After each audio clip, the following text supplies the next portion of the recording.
નમસ્કાર નમસ્કાર નમસ્કાર વિદ્યાર્થી મિત્રો, ટોપર બેચમાં આપનું હાર્દિક હાર્દિક સ્વાગત છે. કેમ છો વિદ્યાર્થી મિત્રો? અરે હા વાલા વિદ્યાર્થી મિત્રો, ફટાફટ જોડાઈ જાઓ, કારણ કે આપણે એક સરસ મજાનું ચેપ્ટર ભણી રહ્યા છીએ, નામ ધંધાકીય સેવાઓ. ખરેખર આ ચેપ્ટરનું નામ બાળકો રાખવાનું હતું બેન્કિંગ. હા, કારણ કે આખે આખું ચેપ્ટર બેંક વિશે જ છે બાળકો. બેંક અને બેંક દ્વારા આપવામાં આવતી સેવાઓ. આખું જે ચેપ્ટર છે તે કોના પર ડિપેન્ડ છે બાળકો? બેંક અને બેંક દ્વારા આપવામાં આવતી સેવાઓ.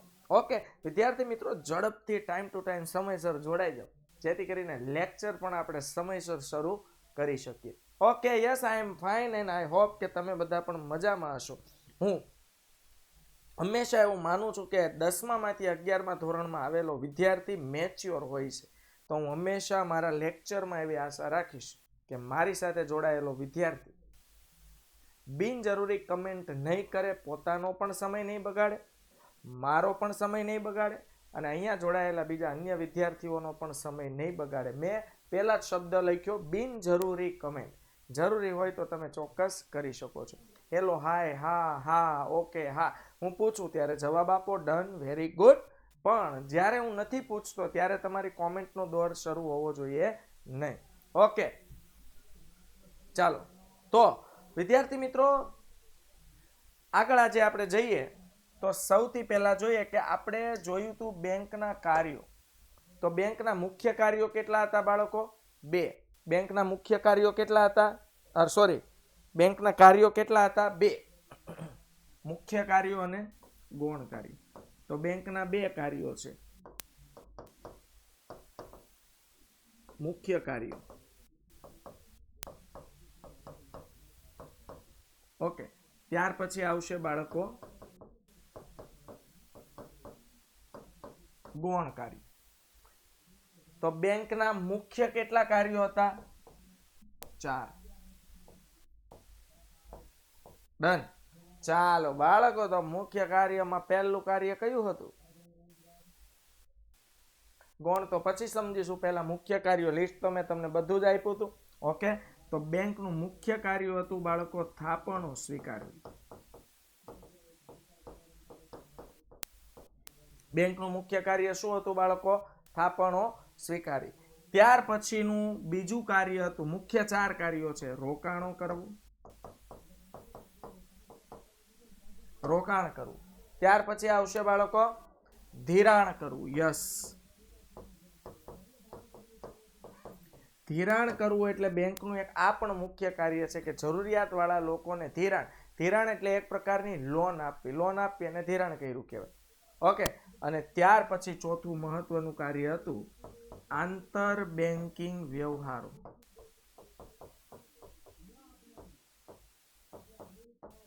સમજાય છે બાળકો? તો આ થયા વિદ્યાર્થી મિત્રો બેંકના મુખ્ય 4 કાર્ય. ગયા લેક્ચરમાં જો આપણે જોયું હોય તો ગયા લેક્ચરમાં બાળકો મેં તમને સમજાવ્યું હતું કે બેંક 4 રીતે થાપણો સ્વીકારે છે. જો તમને યાદ હોય તો બેંક કેટલી રીતે બાળકો થાપણો સ્વીકારે છે? 4 રીતે. કેટલી રીતે? 4 રીતે. એમાંથી પહેલું હતું વિદ્યાર્થી મિત્રો બચત ખાતું. બચત ખાતા દ્વારા બેંક થાપણો સ્વીકારે છે. ત્યાર પછી આપણે જોયું તો બાળકો ચાલુ ખાતું, જેને આપણે કહીએ છીએ કરંટ એકાઉન્ટ. આ દરેક ખાતા વિશે ડિટેલમાં સમજવાના છીએ, એટલે એના સસ્પેન્સ આપણે બહુ ખોલ્યા નથી. પણ બેંકમાં મુખ્ય 4 આ પ્રકારના ખાતા ખોલાવી શકાતા હોય છે. ત્યાર પછી આપણે જોયું તો બાળકો ફિક્સ ડિપોઝિટ ખાતું, જેને કહેવાય બાંધી મુદ્દતનું ખાતું. ફિક્સ ડિપોઝિટ ખાતું એટલે બાળકો બાંધી મુદ્દતનું ખાતું. અને છેલ્લે આપણે જોયું હતું વિદ્યાર્થી મિત્રો રિકરિંગ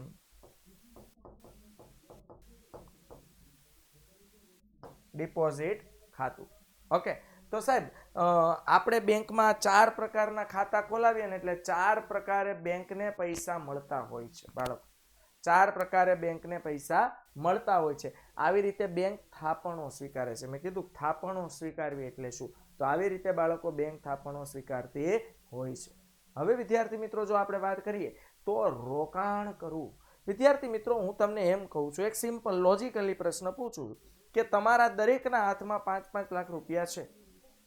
તમે એક સરસ મજાની તિજોરી લીધી અને તિજોરીમાં 5 લાખ રૂપિયા મૂકી દીધા, તિજોરીને લોક મારી દીધો. સાહેબ 2 વર્ષ પછી તમે તિજોરી ખોલી, બોલો એમાં કેટલા રૂપિયા વધી જશે? બોલો, વધારો થશે ને? ઇન શોર્ટ વધારો થશે.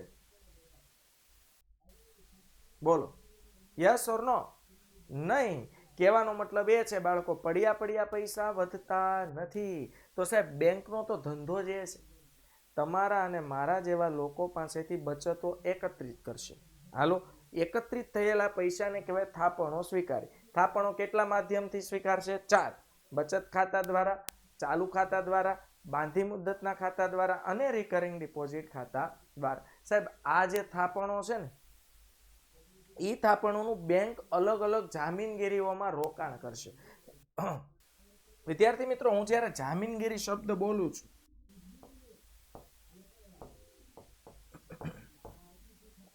સમજાય છે? તો જામીનગીરી શબ્દમાં બાળકો શેર,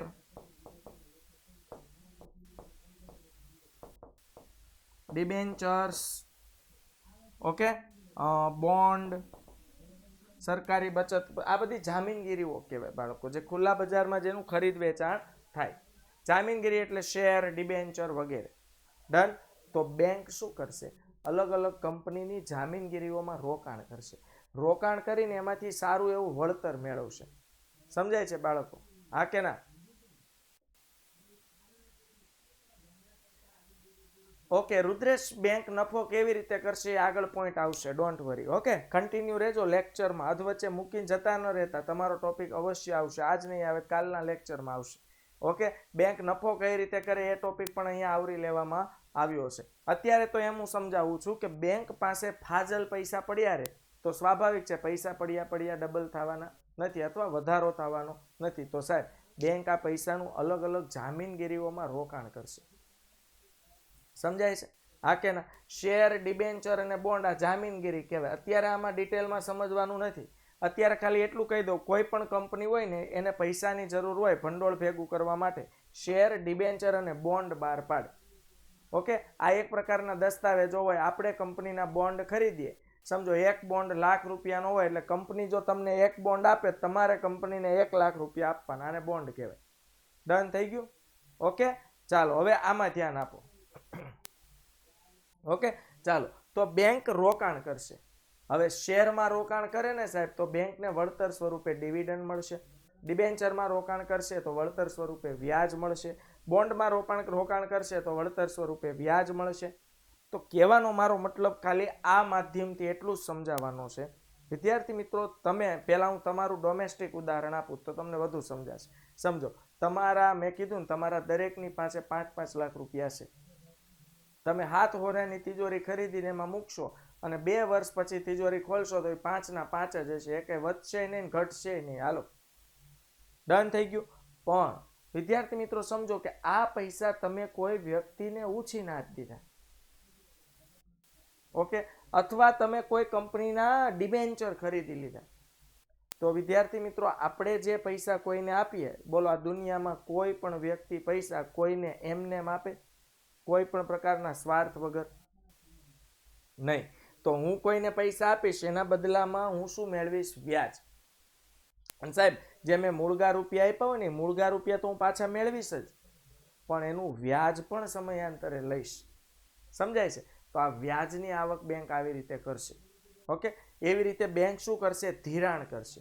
બાળકો, ધિરાણ કરવું, ગામડે રહેતા હશે ને એને તો બહુ આ શબ્દ ખબર હશે, કારણ કે ગામડે ગ્રામ્ય વિસ્તારની જે ખેતી લાયક જમીન હોય ને એમાં ગ્રામીણ બેંકો હોય. ગ્રામીણ બેંકો એ લોકોને ધિરાણ કરે. કેવી રીતે? કે ભાઈ જમીન હોય, 10 વીઘા જમીન હોય તો 10 વીઘા પર 2 લાખ 5 લાખની નિયમ પ્રમાણે એ લોકો શું કરે? ધિરાણ કરે. ઓકે, અને એને ખબર હોય ઘણા પપ્પા દર વર્ષે ખેતી લાયક જમીન હોય તો દર વર્ષે નવા જૂનું કરવા જતા હોય. સમજાય છે? નવા જૂનું કરવા જાય બાળકો. તો આ ધિરાણ થઈ ગયું. તો ધિરાણ કેવું છે બાળકો? બેંક પાસે ફાજલ પૈસા પડ્યા છે. સમજો હું બેંક છું, મારી પાસે ફાજલ પૈસા પડ્યા છે, મતલબ પડ્યા ડબલ થવાના નથી, વધવાના નથી. તમે એવા વ્યક્તિ છો, તમે ખેડૂત છો, પણ તમારે મબલક પાક લેવો છે, પણ તમારા પાક લેવા માટે તમારી પાસે સારી ટેકનોલોજી નથી. ઓકે, તો તમારે એક સારું ટ્રેક્ટર ખરીદવું છે. હવે આ ટ્રેક્ટર ખરીદવા માટે વિદ્યાર્થી મિત્રો તમારી પાસે પૈસા તો છે નહીં.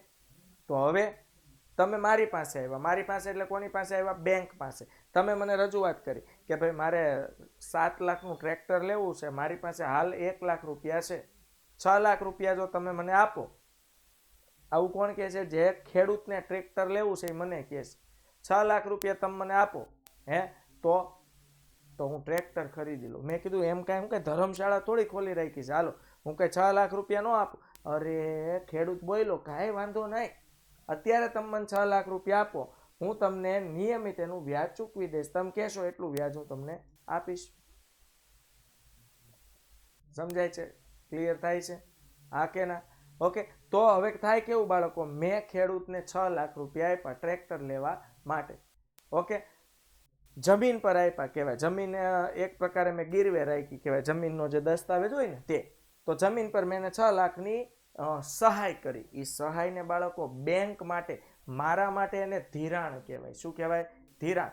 ધિરાણ કરવું એટલે ધીરવું. ધીરવું એટલે કોઈને આપવું. આપવું કેવું? ઉછીનું આપવું. હાલો બાળકો, કેવું આપવાનું? ઉછીનું આપવાનું. કેવું આપવાનું? ઉછીનું આપવાનું. કેવું આપવાનું? ઉછીનું. અને સાહેબ હું ખેડૂતને પૈસા આપીશ, હું એટલે કોણ? બેંક. ખેડૂતને પૈસાનું ધિરાણ કરીશ તો હું બેંક તરીકે ખેડૂત પાસેથી વ્યાજ વસૂલ કરીશ. સાહેબ મારા મૂળગા 6 લાખ રૂપિયા તો હું વસૂલ કરીશ જ, પણ જ્યાં સુધી ખેડૂતે 6 લાખ રૂપિયાનો વપરાશ કરશે ને ત્યાં સુધીનું હું વિદ્યાર્થી મિત્રો વ્યાજ પણ વસૂલ કરીશ. સમજાય છે? દંડન થાય છે? Yes or no? ઓકે, ચાલો હવે જોઈએ બાળકો આગળ. અચ્છા, પછી આંતર બેન્કિંગ વ્યવહારો. આંતર બેન્કિંગ વ્યવહારો એટલે બેંક વચ્ચે થતા વ્યવહારો, એના વિશે પણ ચર્ચા કરશું. તો બેંક 4 પ્રકારની મુખ્ય પ્રવૃત્તિ કરે છે: થાપણો સ્વીકારવી, રોકાણ કરવું, ધિરાણ કરવું અને આંતર બેન્કિંગ વ્યવહાર. ચાલો, તો આજે બાળકો આજનો આપણો ટોપિક છે. આ 3 ટોપિક આજે આપણે ડિટેલમાં સમજવાના છીએ. રોકાણ કઈ રીતે કરવું, ધિરાણ કેમ કરે છે અને આંતર બેન્કિંગ વ્યવહાર.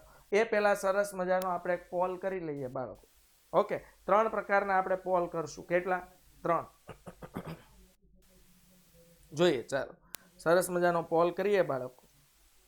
ઈમાનદારીથી વ્યવસ્થિત રિવ્યુ આપજો બાળકો. ઓકે, કારણ કે તમારા review it matters, not doesn't matter.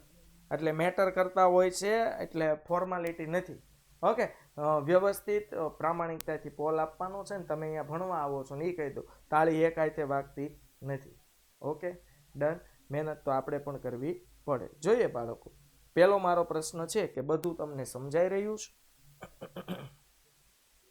દરેક વિદ્યાર્થી મિત્રોએ પોલનો આન્સર આપવાનો છે. પીસીમાં નથી આવતું, ડોન્ટ વરી, તમે સ્ક્રીન પર લખી શકો છો. ઓકે, સરસ, વેરી ગુડ. ચાલો, લેક્ચરમાં બાળકો મજા આવી રહી છે ને? હાલો,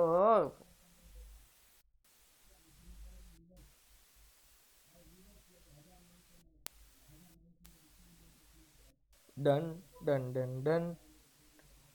અને વિદ્યાર્થી મિત્રો, આ ક્લાસ કેવો લાગ્યો? આના ઓપ્શન શું આવે છે? હા,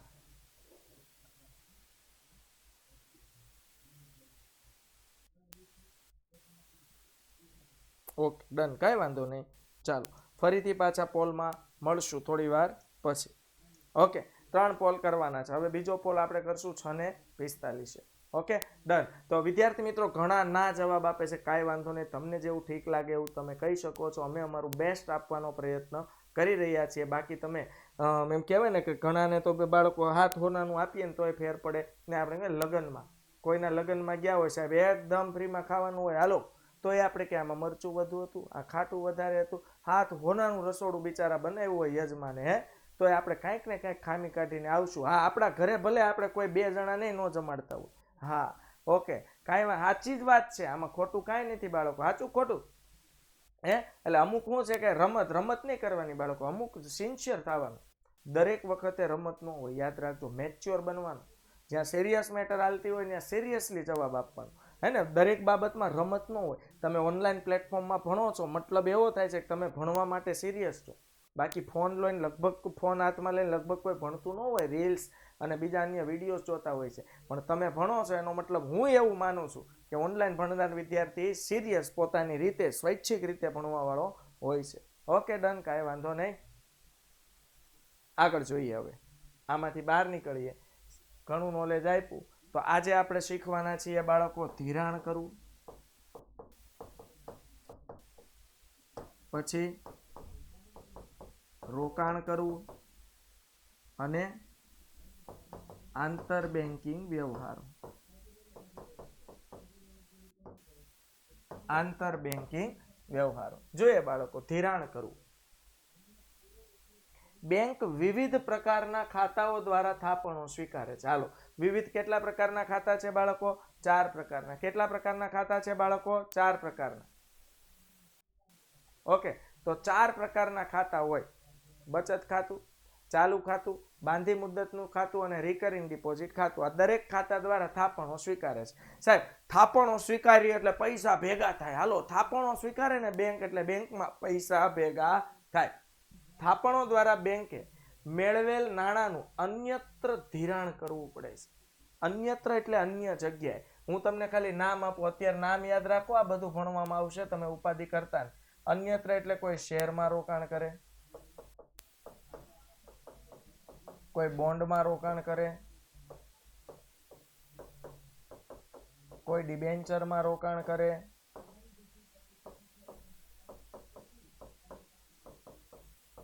પછી બાળકો કોઈ મિલકતમાં રોકાણ કરે,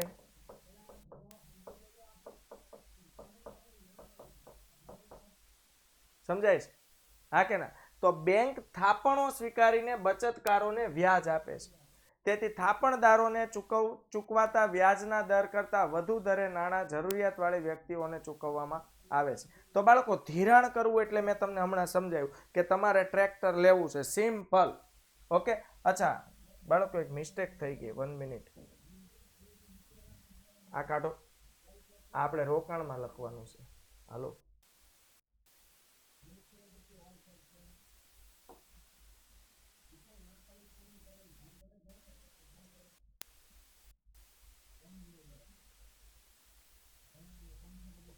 ઓકે, ધિરાણ વાળું આપણું ટ્રેક્ટર વાળું ઉદાહરણ સમજો કે આઈ એમ પોતે બેંક.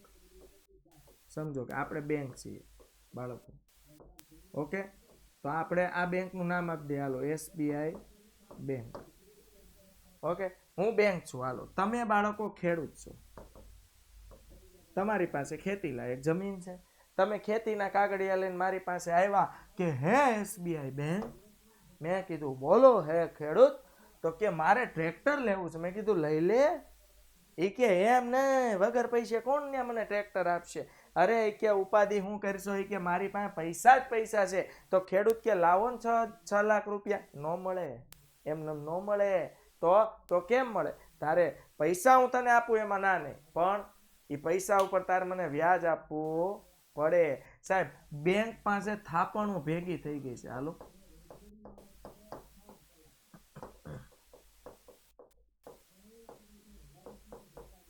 બાળકો બેંક પાસે થાપણો ભેગી થઈ ગઈ છે, થાપણો એકત્રિત થઈ ગઈ છે. હવે આ પૈસાને ક્યાંક તો બેંક વાળા એમ તો મનમાં તો વાટ જોઈને જ બેઠા હોય કે કોઈ પૈસા લેવા આવે ને તો હમણાં આપી દો, પણ સિક્યોરિટી તો જોઈને કે 6 લાખ લઈને ટ્રેક્ટર લઈને ગड्डी લેકે મેં નીકળા, રફુ ચક્કર થઈ જાય તો શું કરવું? હાલો, તો બેંકે શું કર્યું ખબર? એના ખેતીના દસ્તાવેજ રાખી લીધા અને 6 લાખ રૂપિયાની લોન આપી બાળકો. કેટલાની? 6 લાખની. આ 6 લાખ રૂપિયા બેંકે ખેડૂતને આપ્યા ને બાળકો, એને ધિરાણ કર્યું કહેવાય. શું કર્યું કહેવાય? ધિરાણ. સાહેબ, બેંક ખેડૂતને મફતમાં 1 રૂપિયો આવશે નહીં. હાલો, બેંક ખેડૂતને મફતમાં 1 રૂપિયો આપશે નહીં. એનો મતલબ બેંક ખેડૂત પાસેથી શું વસૂલ કરશે? વ્યાજ વસૂલ કરશે. બેંક ખેડૂત પાસેથી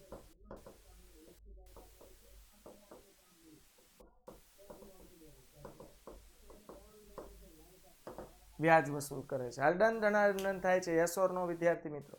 હા કે ના? ડન.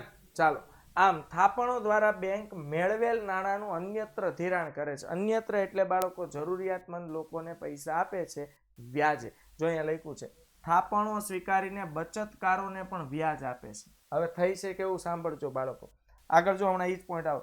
થાપણદારોને ચૂકવાતા વ્યાજના દર કરતાં વધુ દરે નાણાં જરૂરિયાતવાળી વ્યક્તિઓને ધિરાણ કરે છે. વ્યાજના દરના તફાવતમાંથી બેંક નફો મેળવે છે. હમણાં કોઈનો પ્રશ્ન હતો સાહેબ, બેંક નફો કેમ મેળવે? હાલ તો અહીંયા સમજાવી દઉં, જોઈ લે કેમ નફો મેળવે એ કહું. સાહેબ, બેંક પાસે થાપણો આવી, તો બેંક પાસે થાપણો આવી, થાપણો કોણે આપી હોય? તમારા અને મારા જેવા લોકોએ. ઓકે, તો બેંક પાસે પૈસા ભેગા થયા, તો થાપણો. સમજો, બેંકે થાપણો સ્વીકારી. હું બેંક છું, તમે મને પૈસા આપશો, તમે મારી પાસે વ્યાજ લેશો કે નહીં લ્યો? લેશો. મતલબ મારે તમને વ્યાજ આપવું પડશે. તો તમે બાળકો મને થાપણ મૂકનાર વ્યક્તિ છો, મેં તમારી થાપણ સ્વીકારી. ઓકે, તો મારે તમને વ્યાજ આપવું પડશે. તો થાપણો પર હું બાળકો 8% વ્યાજ આપું છું. કેટલું? બેંક કેટલું વ્યાજ ચૂકવે છે? 8%. હવે આખું સાંભળજો, હું આખું ઉદાહરણ એ રીતે આપું છું કે ડોમેસ્ટિક તમે વ્યવસ્થિત સમજી શકો. સમજો, તમારું બેંકમાં બચત ખાતું છે ને તમે મને એમ સમજો ને, તમે મને હું બેંક છું, તમે મને બાળકો 6 લાખ રૂપિયા આપ્યા. કેટલા? 6 લાખ રૂપિયા. એટલે તમે મારી પાસે 6 લાખ રૂપિયા આપ્યા ને, મેં કીધું લાવો હું બેંક છું, હાલો. કીધું લાવો 6 લાખ. એટલે તમે કીધું એમ ન આપું. મેં કીધું એમ કેમ ન આપ? કે ભાઈ 6 લાખ રૂપિયા એમને ન મળે હો ભાઈ, અમારી કમાણીના છે, આવું તમે બોલો છો. હાલ, અચ્છા, મેં કીધું પણ હું તને વ્યાજ આપીશ. તમે કીધું વ્યાજ, કેટલું વ્યાજ આપશો? એટલે મેં કીધું હું તમને 8% વ્યાજ આપીશ. એનો મતલબ શું થયો ખબર? સમયાંતરે મારે મૂળગા 6 લાખ તો પાછા આપવાના જ છે તમને, હાલો, પણ મારે તમને વ્યાજે ચૂકવવાનું છે. દર વર્ષે 8% વ્યાજ ચૂકવવાનું છે બાળકો. ડન થયું? હા કે ના? હવે બાળકો આ 6 લાખ રૂપિયા મારી પાસે ભેગા થઈ ગયા. મેં તમને કીધું એમ પડ્યા ડબલ થશે? નો, નેવર, કદી નહીં, કદાપી નહીં. હાલો, તો પડ્યા ડબલ નહીં થાય. એટલે મેં કોને આપ્યા? ખેડૂતને. શું લેવા માટે આપ્યા? ટ્રેક્ટર લેવા માટે. તો ખેડૂતને પૈસાની જરૂર હતી અને પૈસા કોણે આપ્યા? બેંકે આપ્યા. ખેડૂત કે લાવો 6 લાખ. મેં કીધું એમને નહીં આપો. હવે મેં એને કીધું, મેં કીધું મને ભાઈ એમને નથી મળ્યા. કેમ? અરે મેં કીધું મને મારા બાળકો 6 લાખ રૂપિયા દઈ ગયા, તો એને તો મારી પાસેથી વ્યાજ માંગ્યું. હાલો, એને તો મારી પાસેથી વ્યાજ માંગ્યું. સમજાય છે? હા કે ના? તો હું પણ તારી પાસેથી વ્યાજ આપીશ. એટલે બેંકે ખેડૂતને ધિરાણ કર્યું. બેંકે કોને ધિરાણ કર્યું બાળકો? ખેડૂતને ધિરાણ કર્યું. કોને? ખેડૂતને ધિરાણ કર્યું. હાલો, બેંકે આ પૈસા કોને આપ્યા? ખેડૂતને. ખેડૂતે પૂછ્યું મારે વ્યાજ આપવું પડે? આપવું જ પડે ને, તું વળી ક્યાં દૂધ નો ધોયેલો? અરે ઈ કે કેટલું વ્યાજ? બેંકે ખેડૂતને કીધું તારે મને 10% વ્યાજ આપવાનું. હવે આખો લોજિક આવો થયો બાળકો. 6 લાખ નું 8% વ્યાજ કેટલું થાય? ગણો. 48,000 વ્યાજ થાય બાળકો. કેટલું વ્યાજ થાય? 48,000. કેટલા ટકા લેખે? 8% લેખે. અને 6 લાખ નું 10% લેખે વ્યાજ કેટલું થાય? 60,000. તો હવે આખા કેસમાં તમે મારા વિશે વિચારો, એટલે બેંક વિશે. વિદ્યાર્થી મિત્રો, મેં ખેડૂતને લોન આપી, મેં ખેડૂતને ધિરાણ આપ્યું, હું ખેડૂત પાસેથી કેટલું વ્યાજ વસૂલ કરીશ? બોલો, તમારી પાસેથી આન્સર જોઈએ છે. હું ખેડૂત પાસેથી કેટલું વ્યાજ વસૂલ કરીશ? ફટાફટ. 10% એટલે રૂપિયામાં બોલાય. હવે 60,000. Okay, done, very good. હા, મને ખબર પડી ગઈ. આવું આવે એટલે તમારી કોમેન્ટ ધીમી થઈ ગઈ. હા, હવે વિદ્યાર્થી મિત્રો બોલો, આ પૈસા મારા નહોતા. આ પૈસા કોના હતા? તમારી જેવા બચતકારોના, જેણે મને બેંકમાં આપ્યા હતા. એટલે હું તમને 8% વ્યાજ આપીશ. હવે મેં ખેડૂત પાસેથી 60,000 વ્યાજ વસૂલ કર્યું 10% લેખે, અને હું 8% લેખે વ્યાજ કોને આપીશ? તમને આપીશ. તો તમને મારે દેવાના 48,000. કેટલા? 48,000. તો વિદ્યાર્થી મિત્રો, તફાવત કેટલો વધ્યો? બોલો, 12,000 રૂપિયા. સાહેબ, હવે તમને ખબર પડી ગઈ હોય, લખો આ 12,000 રૂપિયાને શું કહેવાય? એટલે મને ખબર પડી જશે કે તમને ખબર પડી ગઈ. આ 12,000 ને શું કહેવાય? બોલો, નફો. કોનો નફો કહેવાય? ખેડૂતનો નફો કહેવાય કે તમારો નફો કહેવાય? બેંકનો નફો કહેવાય. Very good. તો બેંક આવી રીતે નફો કમાય. આઈડિયા આવી ગયો? ડન થઈ ગયું? યસ ઓર નો? તો બેંક આવી રીતે બાળકો નફો કમાય. ચાલો, ત્યાર પછી આવે બાળકો લોન દ્વારા. જો બેંક ધિરાણ કઈ રીતે કરે તો લોન આપીને કરે. એવી લોન મેં તમને સમજાવ્યું. બેંક લાંબા ગાળા માટે કે ટૂંકા ગાળા માટે લોન આપે છે. કેટલાક પ્રકારની લોન પર તારણ જરૂરી હોય છે. સાહેબ તારણ એટલે શું એ કહી દો. તારણ એટલે આપણે ગીરો કહીએ છીએ, ગીરવે મૂકવું. સમજો તમારે લોન લેવી હોય, તમે મારી પાસે આવ્યા, મેં કીધું હું લોન એમને નહીં આપું, તો મેં ક્યાં તમારા મકાનના દસ્તાવેજ મારી પાસે મૂકો. ઓકે,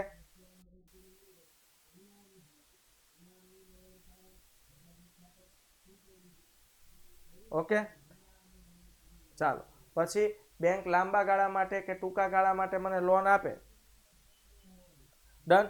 વિદ્યાર્થી મિત્રો સમજો કે હું બેંકમાં લોન લેવા ગયો તો મારે ક્યાં તો બેંકમાં પ્રોપર્ટીના દસ્તાવેજ ગીરવે મૂકવા પડશે. એટલે પ્રોપર્ટી ગીરવે મૂકવી પડે.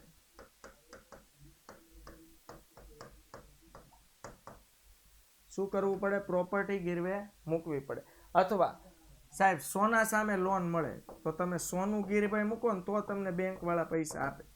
સોનું ગીરવે મૂકવું પડે, કંઈક ગીરો મૂકો ને તો તમને બેંક આપે. ઓકે. અને કેટલાક પ્રકારની લોનમાં તારણની કાંઈ જરૂર જ નથી. જેમ કે હું કહું પર્સનલ લોન. બાળકો તમારે 4-5 લાખની બેંક પાસેથી લોન જોતી હોય તો તમારે કાંઈ ગીરવે ન મૂકવું પડે. નો ફ્લેટ મકાનના કાગળિયા ગીરવે મૂકવા પડે, ન સોનું ગીરવે મૂકવું પડે. માત્ર તમારા અમુક ડોક્યુમેન્ટને આધારે બેંક તમને પર્સનલ લોન આપે. હા, વ્યાજનો દર થોડોક ઊંચો હોય છે, થોડોક વધારે હોય છે, પણ પર્સનલ લોનમાં કોઈ તારણ હોતું નથી. તો તારણ એટલે તમને આઈડિયા આવી ગયો, ગીરવે મૂકવું પડે. સાહેબ આવી લોન વેપારીઓ અને વ્યક્તિગત કે ઉદ્યોગપતિઓને આપવામાં આવે છે. આ લોન કોને આપવામાં આવે? વેપારી, જે વેપાર કરે છે. વ્યક્તિગત એટલે તમારે મરે, સમજો કોઈ વ્યક્તિને લગ્ન પ્રસંગમાં પૈસાની જરૂર હોય તોય બેંક લોન આપે. ઘર લેવા માટે પૈસાની જરૂર હોય તોય બેંક હોમ લોન આપે. કાર લેવા માટે પૈસાની જરૂર હોય તો બેંક કાર લોન આપે છે. કોઈને ફોરેનમાં ભણવા માટે જવું છે તો એજ્યુકેશન લોનની જરૂર હોય તો બેંક એજ્યુકેશન લોન આપે. સમજાય છે? અને મોટા ઉદ્યોગપતિ પોતાનો ધંધો ચલાવવા માટે, ધંધાનો વિકાસ કરવા માટે, ધંધામાં નવી મશીનરી ખરીદવા માટે મશીનરી લોન આપે. તો સાહેબ બેંક અલગ અલગ રીતે ધિરાણ કરે. આને ધિરાણ કહેવાય. શું કહેવાય? ધિરાણ કહેવાય. સમજાય છે? હા કે ના? યસ ઓર નો? એ તો સ્વાભાવિક છે ને મેન્સી, કે ખેડૂત જ્યાં સુધી 6 લાખ રૂપિયા વાપરશે ત્યાં સુધી એને વ્યાજ આપવું પડશે. એક વખત બેંકના 6 લાખ ભરી દે એટલે વ્યાજ બંધ. બેંકને એના પૈસા મળે એટલે વ્યાજ ન લેવાય, પણ જ્યાં સુધી બેંકના પૈસા બીજા વાપરશે ત્યાં સુધી વ્યાજ વસૂલ કરશે. હવે સામે તેની સામે તેટલી જ રકમની જામીનગીરી બેંક લેતી હોય છે. મેં કીધું જામીનગીરી એટલે ગીરવે રાખો. બે વસ્તુ જામીનગીરીનો મતલબ થાય કે રોકાણ કરવું, એ જામીનગીરી કહેવાય ને. આ જામીનગીરી એટલે જામીન તરીકે રાખવું. તમે જુઓ પોલીસવાળાએ કોકને ભરી લીધા હોય, જ્યાં સુધી તમે જામીન ન આપો ત્યાં સુધી એને છોડે નહીં. જામીન આપવું એટલે તમારે તમારા પ્રૂફ આપીને કન્ફર્મેશન આપવું કે હવે આની જવાબદારી હું લઉં છું, એને જામીન કહેવાય. ઓકે. પ્રવર્તમાન સમયમાં જોઈ લો, અત્યારે હોમ લોન, કાર લેવી હોય તો કાર લોન, ફોરેનમાં ઉચ્ચ અભ્યાસ માટે જવું હોય તો એજ્યુકેશન લોન, કેશ ક્રેડિટ જેને કહેવાય સીસી. મોટા ઉદ્યોગપતિ હોય ને બાળકો, એ સીસી લે, કેશ ક્રેડિટ. ટૂંકા ગાળા માટે હોય કેશ ક્રેડિટ. આવશે એટલે સમજાવીશ. મશીનરી લોન, ઉદ્યોગપતિને ધંધામાં કોઈ આધુનિક ટેકનોલોજીનું મોંઘું મશીન ખરીદવું છે, પૈસા નથી તો બેંક સપોર્ટ કરે. ગોલ્ડ લોન, જોઈ લો તમારું સોનું તમે બેંકમાં આપી દો એટલે બેંક સોના સામે તમને શું આપે? પૈસા. ઘણાને બીક હોય ભાઈ સોનું ભંગવે નહીં.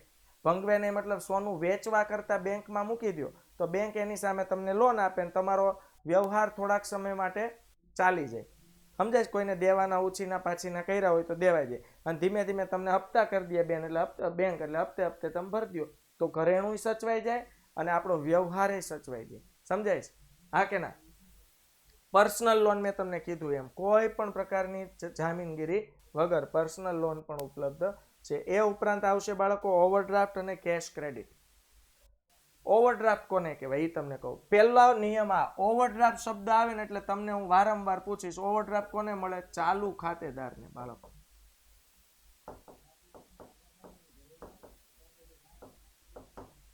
ચાલુ ખાતેદાર એટલે શું? જે વ્યક્તિનું બેંકમાં ચાલુ ખાતું હોય એને જ વિદ્યાર્થી મિત્રો ઓવરડ્રાફ્ટ મળે. અચ્છા, હવે ફટાફટી સમજાય દો ઓવરડ્રાફ્ટ એટલે શું. આ એકમાત્ર સુવિધા ચાલુ ખાતેદારને બેંક આપે છે. જોઈએ ઓવરડ્રાફ્ટ એટલે શું. વિદ્યાર્થી મિત્રો, ઓવરડ્રાફ્ટ એટલે નિયમ એવો છે કે આપણા બેંકના ખાતામાં જેટલા રૂપિયા હોય ને એટલા જ રૂપિયા આપણે ઉપાડી શકીએ. જો મારા બેંકના ખાતામાં બાળકો 10,000 રૂપિયા હોય ને તો હું 10,000 જ ઉપાડી શકું. એનાથી 1 રૂપિયો બેંકવાળા મને વધુ આપે નહીં. પણ આવું બચત ખાતામાં એ બાંધી મુદતમાં રિકરિંગ ડિપોઝિટમાં થાય. ચાલુ ખાતામાં આવું ન થાય બાળકો. સમજાય છે? ઓકે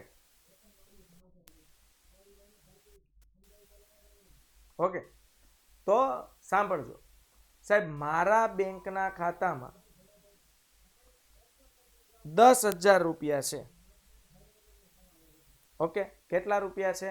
10,000 રૂપિયા. તો નિયમ એવો છે, બેંકના ખાતામાં જેટલા રૂપિયા હોય એટલા જ રૂપિયા બાળકો આપણે ઉપાડી શકીએ. યસ ઓર નો? આ કે ના? તો સાંભળો સાહેબ, ચાલુ ખાતું છે. હવે મારું ચાલુ ખાતામાં 10,000 રૂપિયા છે. કેટલા? 10,000 રૂપિયા. દરેક ખાતાનો નિયમ એવો છે કે ખાતામાં હોય ને એટલા જ પૈસા ઉપાડી શકે. પણ ચાલુ ખાતું એન્ટિક ખાતું છે સાહેબ. ચાલુ ખાતું કેવું ખાતું છે? એન્ટિક ખાતું છે સાહેબ. કેવું ખાતું છે? એન્ટિક ખાતું. હવે આમાં શું કરશે સમજો કે મારું બેંકમાં ચાલુ ખાતું છે અને મારે અચાનક 18,000 ની જરૂર છે. કેટલાની? 18,000. જો હું મારા વેપારીને 18,000 રૂપિયા નહીં ચૂકવું બાળકો, તો મારી એની સાથેની જે ડીલ થઈ છે ને ડીલ કેન્સલ થશે, મને ઘણું બધું નુકસાન થશે. તો મેં બેંકને રિક્વેસ્ટ કરી કે ભાઈ મારા ખાતામાં 10,000 રૂપિયા છે, મારે એક પાર્ટીને 18,000 રૂપિયા ચૂકવવાના છે. મેં બેંકને કીધું જો તમે ચૂકવી આપતા હો તો તમારો આભાર. બેંક કે આભાર બાભાર કાંઈ નહીં, તારું બેંકમાં ચાલુ ખાતું છે ને એ કે હું 18,000 ચૂકવી દઈશ. તો આ ભાઈ તો ઠેકડા ઠેકડ મોજમાં આવી ગયા. મોજમાં આવી ગયા કે વાહ વાહ વાહ, મારા ખાતામાં 10,000 રૂપિયા હતા અને તમે 18,000 રૂપિયા ચૂકવી દીધા. તો બેંક વાળાએ કીધું, ઓય હોશિયાર, મફતમાં નથી ચૂકવા, હાલો. તો એ કે 10,000 તો તારા જ હતા, હાલો. 8,000 મેં મારા ઘરના નાખ્યા. 8,000 કોના છે? બેંકના પોતાના. તો બેંક શું કહેશે? એ મેં તને એક પ્રકારનું લોન ધિરાણ આપ્યું કહેવાય. હવે હા પડે જ્યાં સુધી તો આજે મેં તારો વ્યવહાર સાચવી લીધો, જોઈ લે તારી ડીલ કેન્સલ થતા મેં બચાવી લીધી. તને 18,000 ની ડીલ તારી કેન્સલ થાત તો તને નુકસાન થવાનું હતું ને. આજે મેં તને બચાવી દીધો. પણ એમ ન સમજતો કે 8,000 રૂપિયા મેં તને ફ્રીમાં આપ્યા છે. હાલો, 8,000 રૂપિયા જ્યાં સુધી તું પાછા નહીં આપ ને ત્યાં સુધીનું હું વ્યાજ વસૂલ કરીશ. હાલો, જ્યાં સુધી તું 8,000 રૂપિયા પાછા નહીં આપ ને ત્યાં સુધીનું વ્યાજ વસૂલ કરીશ. હવે ખબર પડી ગઈ? આને કહેવાય બાળકો બેંક ઓવરડ્રાફ્ટ. તો હવે દેશી ભાષામાં જો અહીંયા વાંચો, ચાલુ ખાતું ધરાવનાર અગાઉથી મંજૂર કરેલ મર્યાદામાં અને ટૂંકા ગાળા માટે ખાતામાં જમા રકમથી વધુ રકમ ઉપાડે. બસ તમારે આ મેન શબ્દ લખવાનો છે. હાલો, મારા ખાતામાં જમા કેટલા હતા? 18,000. અને જમા હતા એના કરતા ઉપાડી કેટલા લીધા? જમા કેટલા હતા? 10,000. ઉપાડી કેટલા લીધા? 18,000. એટલે જમા કરતા વધુ રકમ ઉપાડી. તમે જુઓ, જમા કરતા વધુ રકમ ઉપાડી. ડન થાય છે? ઓકે સાહેબ, ઓવરડ્રાફ્ટ નો સમય ટૂંકો હોય. મેં એને 10,000 તો આપ્યા, એ તો એના હકના હતા. હાલો, એના ખાતામાં પડ્યા જ હતા, એના જ હતા. હાલો, વધારાના બેંકે 8,000 રૂપિયા આપ્યા. હાલો, પણ સાહેબ એનો સમયગાળો બહુ ટૂંકો હોય છે. ઓવરડ્રાફ્ટનો સમય નિશ્ચિત કરી દેવામાં આવે ત્યારે તે કેશ ક્રેડિટના નામે ઓળખાય છે. વેરી મોસ્ટ એક ગુણનો આઈએમપી પ્રશ્ન. કેશ ક્રેડિટ એટલે શું? સાહેબ, ઓવરડ્રાફ્ટનો સમય નિશ્ચિત નથી હોતો. ઓવરડ્રાફ્ટનો સમય નિશ્ચિત હોતો નથી, ટૂંકો હોય છે. સમજાય છે? જો હું અહીંયા લખું છું, ઓવરડ્રાફ્ટનો સમય નિશ્ચિત નથી હોતો. નિશ્ચિત હોતો નથી. કેવો હોય છે બાળકો? ઓવરડ્રાફ્ટનો સમય ટૂંકો હોય છે. પણ આ જ ઓવરડ્રાફ્ટનો સમય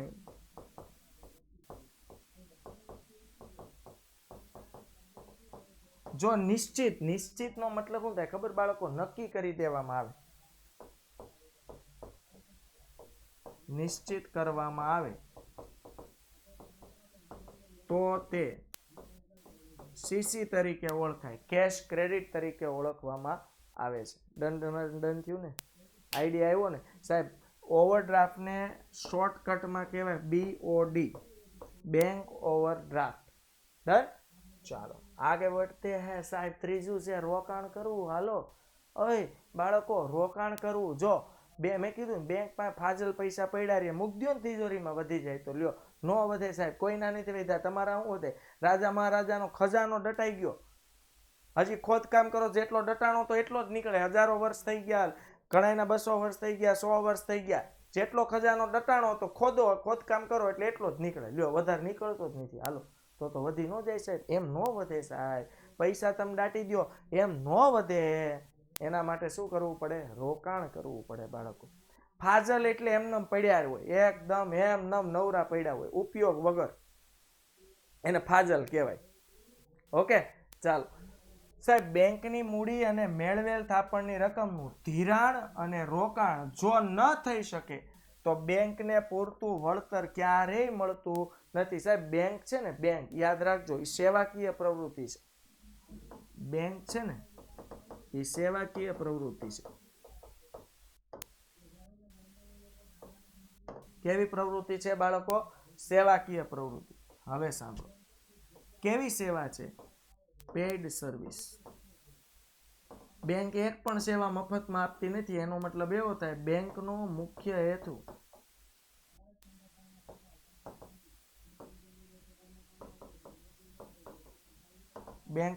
હેતુ શું છે બાળકો? નફાનો છે. Hello okay.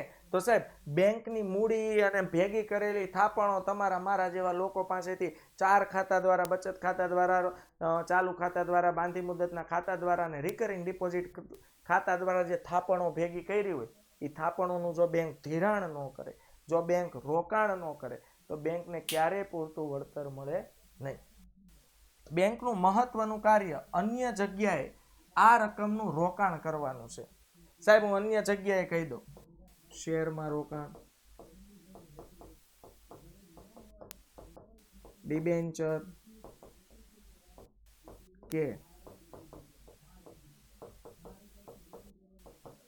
બોન્ડમાં રોકાણ, સરકારી જામીનગીરીઓમાં રોકાણ,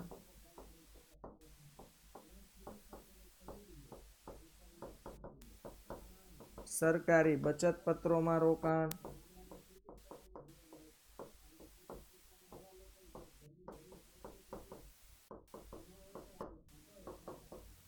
સરકારી બચત પત્રોમાં રોકાણ. સાહેબ આ બધા છે ને સરકારી જામીનગીરીઓ. તમને શું લાગે સરકારને પૈસા હોય એટલે આમ પાછલા બારણે છાપી નાખે? ખોટું સાહેબ. સરકારને પૈસા જરૂર હોય ને, હાલો તો સરકારે પણ લોન લેવી પડે. યાદ રાખજો.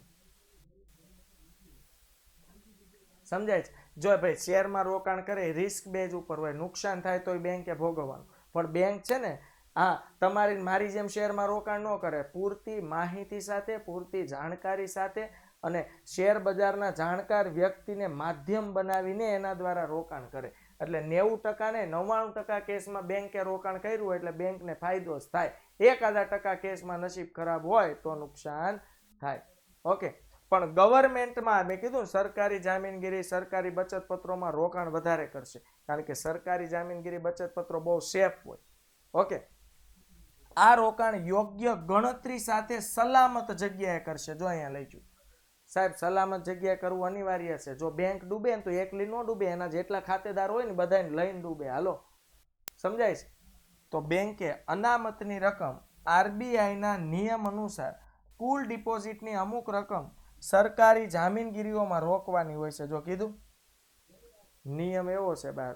બેંકનો રાજા કોણ?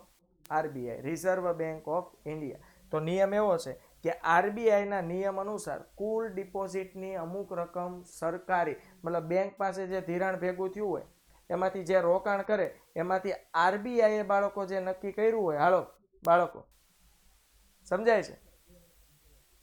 RBIએ નક્કી કર્યું હોય એટલા રૂપિયા પોતાની સરકારી જામીનગીરીમાં જ રોકાણ કરવા પડે. રિદ્ધિબેન એવું પૂછે છે કે સર નોટ છાપવાની સત્તા સરકાર પાસે છે તો સરકાર કેમ ન છાપે? ન છાપે. નોટ છાપે ને તો બજારમાં નાણાંનું મૂલ્ય ઘટી જાય. આજે 10 વર્ષ પહેલા 1 રૂપિયાની ચોકલેટમાં તમે ખુશ થઈ જતા હતા. આજે મમ્મી તમને 100 રૂપિયા આપે ને તોય તમારું મોઢું હોગ્યું થઈ જાય, એકદમ રિહાઈ જાવ એવું મોઢું થઈ જાય છે. તો હવે બેંક જો સરકાર જો નકરી નોટું જ છાપ્યા કરે પૈસાનું કઈ વેલ્યુ ન રહે. પૈસા ન થાય, કાગળનો ટુકડો થઈ જાય. અમુક ઘણા દેશમાં આવું થઈ ગયું છે. પછી તમે 500ની નોટ લઈને જાઓ ને તો ખાલી 2 ચોકલેટ આવે, આવું મૂલ્ય થઈ જાય. એટલે બેંક ફુગાવો ન વધારે, પૈસા વધારે પડતા જો માર્કેટમાં છાપીને મૂકી દે ને સાહેબ, તો બધા પૈસાવાળા થઈ જાય. અને બધા પૈસાવાળા થઈ જાય ને તો જે વસ્તુ 100 રૂપિયામાં આવતી ને એ વસ્તુ બાળકો 1000 રૂપિયામાં આવે. ખબર પડી ગઈ? એટલે એ પૈસા ન છાપે. હા, yes, very good Ayush. Yes, suitcase ભરીને અથવા ઠેલો ભરીને પૈસા શાક લેવા જવું પડે. જો બેંક આટલા બધા રૂપિયા છાપે ને તો આ સેમ આવી પોઝિશન થાય. અત્યારે આપણે મસ્ત બટવામાં 2-5 નોટું લઈને જાય ને તો 3 દિવસનું અઠવાડિયાનું શાકભાજી આવી જાય. પછી 1 દિવસનું શાકભાજી લેવા માટે આખી મોટી સુટકેસ ભરીને જવું પડે. કારણ કે પૈસાની કોઈ વેલ્યુ જ ન રહે, કાગળનો ટુકડો જ કહેવાય. ઓકે, એક દેશ છે, યસ, હું આજે શોધીને કહીશ આયુષ, એ દેશે આવી ભૂલ કરી હતી. લગભગ અફઘાનિસ્તાન કે એવો કોઈ દેશ છે, હે ને, એને એટલી મોટી ભૂલ કરી નાખી હતી કે એના દેશમાં પૈસાનું મૂલ્ય જ ઘટી ગયું હતું. બાળકો સમજાય છે? હા કે ના? ચાલો જોઈએ હવે બાળકો.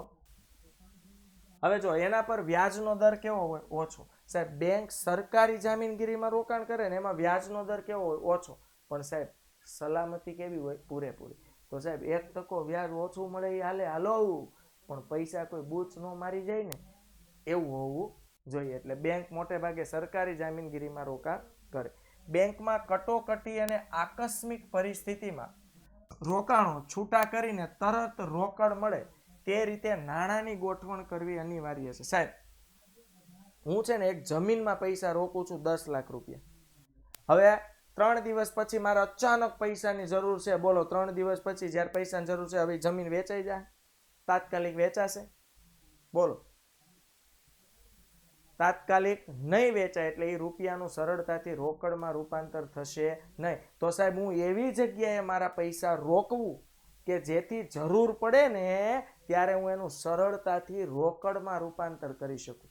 એટલે લખ્યું છે જો, અમુક બધી જગ્યાએ રોકાણ કરવાનું. બેંક છે ને બાળકો પ્રોપર્ટીમાં રોકાણ કરે, સરકારી જામીનગીરીમાં રોકાણ કરે, ગોલ્ડમાં રોકાણ કરે અને શેરમાં રોકાણ કરે, પણ અલગ અલગ હોય. કટોકટીના સમયમાં અને આકસ્મિક ખાસ પૈસાની જરૂર હોય એવા સમયમાં બેંકને ઝડપથી પૈસા મળી રહે ને એવા જામીનગીરીમાં પણ રોકાણ કરવું જોઈએ. બેંક મહદઅંશે સરકારી જામીનગીરીઓ કે અન્ય સદ્ધરતાવાળા એકમમાં રોકાણ કરે છે. બાળકો અહીંયા એકમ એટલે શું કહે છે? કંપની. ખબર છે? કંપની મતલબ શું કે જે કંપની સદ્ધર હોય, જેમ કે રિલાયન્સ, અદાણી, ટાટા, આ બધી કંપની સદ્ધર કંપની કહેવાય. એટલે બેંક શું કરે ખબર? ખાસ તો પોતાના પૈસા સરકારી જામીનગીરીમાં રોકશે અથવા અન્ય કંપનીના શેરમાં એનું શું કરશે બાળકો?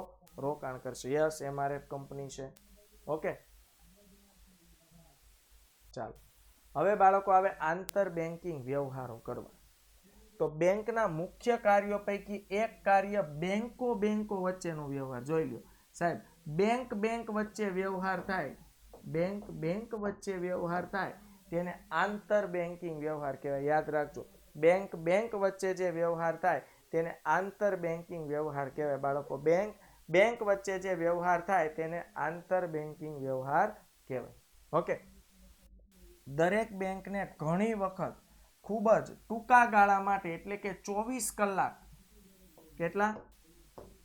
24 કલાક કે તેથી પણ ઓછા સમય માટે નાણાંની તંગી અનુભવવી પડે. સાહેબ આપણે આપણા પડોશીની મદદ ના કરીએ?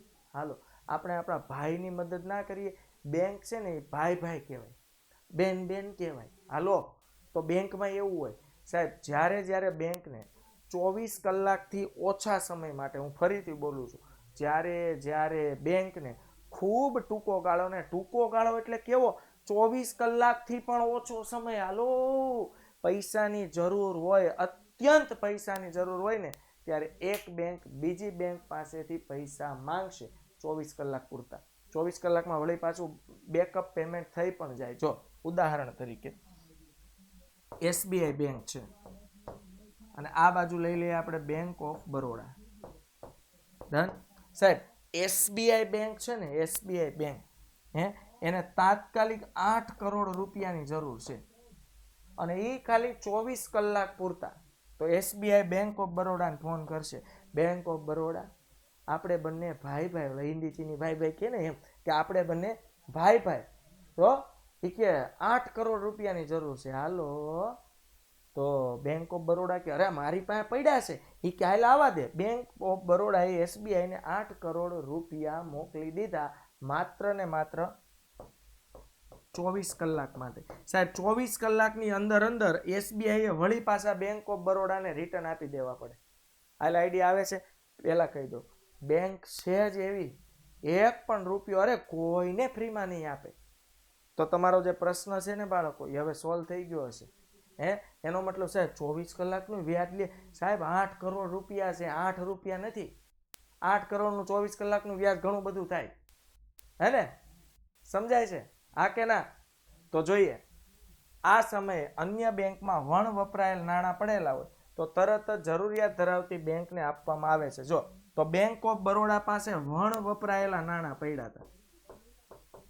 વણ વપરાયેલા એમને પૈસા પડ્યા છે, વપરાયેલા નથી. તો SBI ને જરૂર છે, નાની પાસે તો એમને પડ્યા છે. તો SBI કહે છે લાય ભાઈ આવવા દે, અને બેંક ઓફ બરોડા મોજમાં આવી જાય, કારણ કે 8 કરોડ રૂપિયા SBI 24 કલાક માટે લઈ જશે તો એનું વ્યાજ પણ મળશે.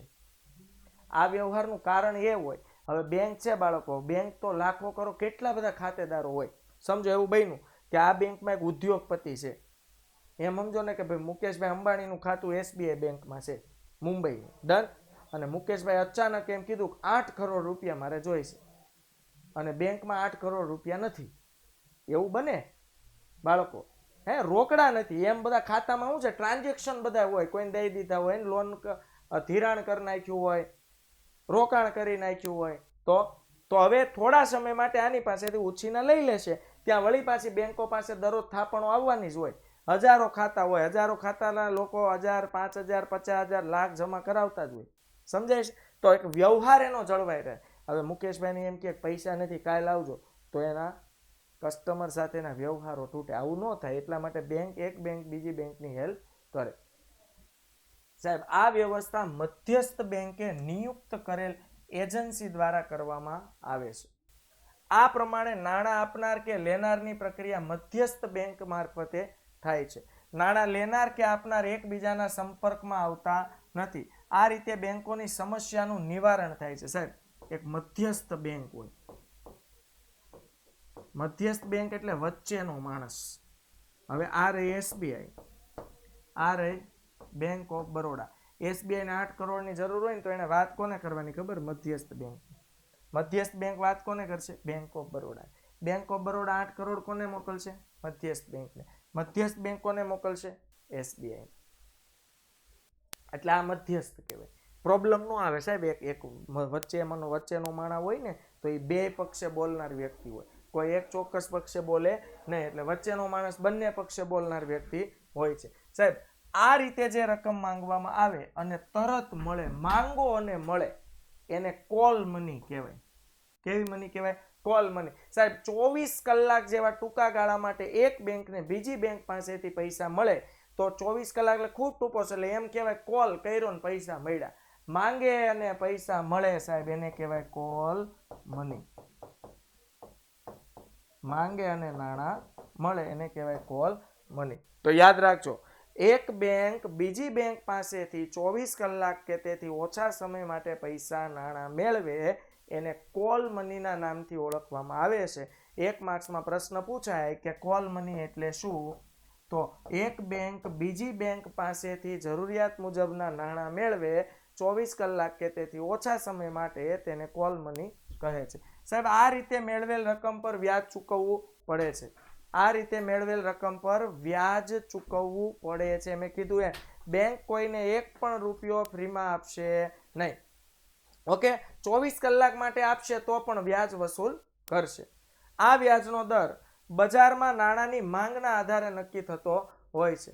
ઓકે, બજારમાં નાણાંની માંગને આધારે બાળકો કેવું હોય, નાણાંની માંગ વધારે હોય, લોકો એમ કે લાવો પૈસા લાવો પૈસા લાવો પૈસા, એટલી માંગ વધી જાય તો આપણે એમાં વ્યાજનો દર વધારી દેશું. લોકોને જરૂર છે, ઓકે, ને આપણી પાસે પૈસાની અછત છે એમ સમજો, તો આપણે વ્યાજનો દર વધારશું એટલે જેને ખાસ જરૂર છે એ વધુ વ્યાજ આપીને પણ પૈસા લેશે. એમાં બેંકનો ફાયદો છે. ઓકે, માંગ અને પુરવઠાના આધારે વ્યાજનો દર નક્કી થાય. શેર બજારમાં કેમ શેરના માંગ અને પુરવઠાના આધારે શેરનો ભાવ નક્કી થાય, બસ એવી જ રીતે કોલ મનીમાં બેંક વચ્ચે વ્યાજ વસૂલ કરવામાં આવે છે, જેને કોલ મની રેટ કહેવાય. સાહેબ, રેટ એટલે ઇન્ટરેસ્ટ, એને આપણે કહીશું વ્યાજનો દર, અને વ્યાજનો દર હંમેશા ટકાવારી સ્વરૂપે હોય છે. તો આ છે એક બેંક બીજી બેંકને 24 કલાક માટે પૈસા આપે તો એને કહેવાય કોલ મની. હવે જુઓ, હમણાં કીધું આ છે મધ્યસ્થ બેંક. મેં કીધું એમ એસબીઆઈ ને 24 કલાક કે તેથી ઓછા સમય માટે 10 કરોડ રૂપિયાની જરૂર છે. ઓકે, તો એણે મધ્યસ્થ બેંકને જાણ કરી. મધ્યસ્થ બેંક વચ્ચે રહેશે અને રહેશે. મધ્યસ્થ બેંકે એક્સિસ બેંકને પૂછ્યું, તાર પાસે 10 કરોડ રૂપિયા છે, મારે એસબીઆઈ દેવાય છે. એ કે હા, મારી પાસે પડ્યા છે. તો એસબીઆઈ પાસેથી મધ્યસ્થ બેંકે પૈસા લઈને એક્સિસ પાસેથી મધ્યસ્થ બેંકે પૈસા લઈને કોને આપી દીધા? એસબીઆઈ બેંકને. ઓકે, 24 કલાક કે તેથી ઓછા સમય માટે. ને એસબીઆઈ બેંકે એક્સિસ બેંકના પૈસા વાપરવા બદલ વ્યાજ ચૂકવવું પડશે, અને કોલ મની રેટ કહેવાય. જેટલા દરે વ્યાજ ચૂકવવું પડે એટલા દરે. ઓકે, લાસ્ટ વિદ્યાર્થી મિત્રો રિવ્યુ કરી લઈએ. સેશન પૂર્ણ થાય છે. આવતીકાલે ફરીથી આપણે મળવાના છીએ. એ પહેલા રિવ્યુમાં દરેક વિદ્યાર્થી મિત્રો જોડાઈ જશે ફટાફટ, અને રિવ્યુ તમારો અતિ ઇમ્પોર્ટન્ટ છે, આપવો ફરજિયાત છે. હા, અમારા માટે ખાસ.